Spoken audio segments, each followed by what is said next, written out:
पंडित जी 99.9%, मतलब इसका जो समाधान हो जा रहा है लोगों का, कहीं छोटी छोटी जगहों पर जाना नहीं पड़ रहा है।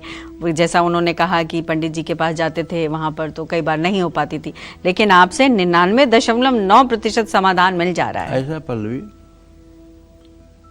हमारे यहाँ गीता में 16वें अध्याय के 24वें श्लोक में लिखा हुआ है कि तस्मात् शास्त्रम प्रमाणम च कार्या कार्य व्यवस्थितौ।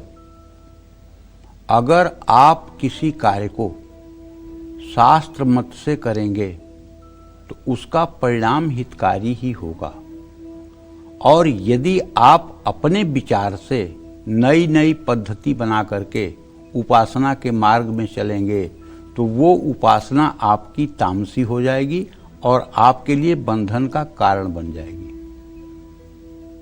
कलयुग में गोस्वामी जी ने लिखा है कि कलिमल ग्रसे धर्म सब लुप्त भय सदग्रंथ, दम्भिन निजमति कल्पिकर प्रगट किए बहुपंथ। जी समझ रहे हो ना। अब जैसे 99% लोग काल सर्प दोष बताते हैं, बिल्कुल, ये ज्योतिष का कोई योग ही नहीं है, तो ये पाखंड नहीं तो क्या है। मैं तो नेशनल टीवी पे बोलता हूँ ना, कोई घर में थोड़ी बोल रहा हूँ, पूरे भारत के सामने बोल रहा हूँ, पूरे विश्व के सामने बोल रहा हूँ ना। अगर होता है किसी प्रमाणिक ग्रंथ में है तो प्रमाण देते क्यों नहीं? मुझे मानने में क्या आपत्ति है, मैं भी मान लूंगा। नहीं है, लेकिन काल सर्प दोष कहा हुआ हर आदमी के दिमाग में भरा जा रहा है। ये क्या है? ये शास्त्र के विरुद्ध जाकर के आप काम कर रहे हो ना।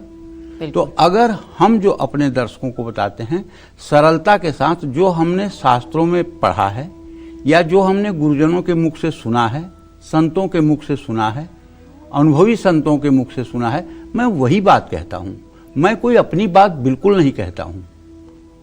समझ रहे हो ना। तो निश्चित रूप से उसको श्रद्धा से जो व्यक्ति अपनाएगा उसे लाभ तो मिलेगा ही, उसे लाभ तो मिलेगा ही, इसमें कहाँ दो राय है। तुलसी मेरे राम को रीझ भजो या खींच, उल्टे सुलटे नीपजे खेत पड़े जो बीज। जैसे बिया उल्टा सीधा कैसे भी डाल दो खेत में उगेगा, उसी तरह से सत्कर्म आप चाहे जैसे करिए फलेगा। अगर आपकी श्रद्धा है तो फलेगा, फलदायी होगा। और भाषा भी, मैं तो ये भी देख रही हूँ कि लोगों की हिंदी, आपकी वजह से लोगों की हिंदी भी इतनी स्पष्ट हो गई है। मेरी वजह से नहीं, सब विंध्यवासिनी की वजह से हुई है। वाणी की अधिष्ठात्री वो है, मेरी वजह से नहीं। मैं तो एक, देखो, निमित्त मात्रम भव सव्यसाचिना, मैं तो एक कठपुतली हूँ। पीछे की डोरी जो है विंध्यवासिनी के हाथ में है।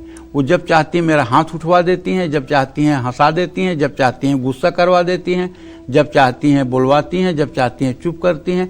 डोर उनके हाथ में है, उनको कोई देख नहीं रहा है बेटा। लेकिन सच बात यह है कि एक कठपुतली अगर अपने आप को कर्ता मान ले तो ये बड़ा अनर्थ हो जाएगा, क्योंकि ये सिर्फ एक कठपुतली है। जब तक वो चला रही हैं तब तक चलेगा। जिस दिन वो चाहेंगी कि इसको उठा के डब्बे में पैक करना है, इसको उठा करके रख देना है, उस दिन तुरंत वही हो जाएगा।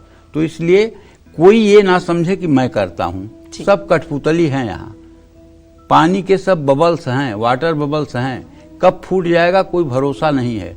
इसलिए अपने जीवन की हर श्वास प्रभु को समर्पित करके जीवन जीना चाहिए। और बेवजह अहंकार में मैं धनवान, मैं विद्वान, मैं गुणवान, मैं कुलवान, मैं पावरफुल, ये सब दिमाग से विचार निकाल देना चाहिए।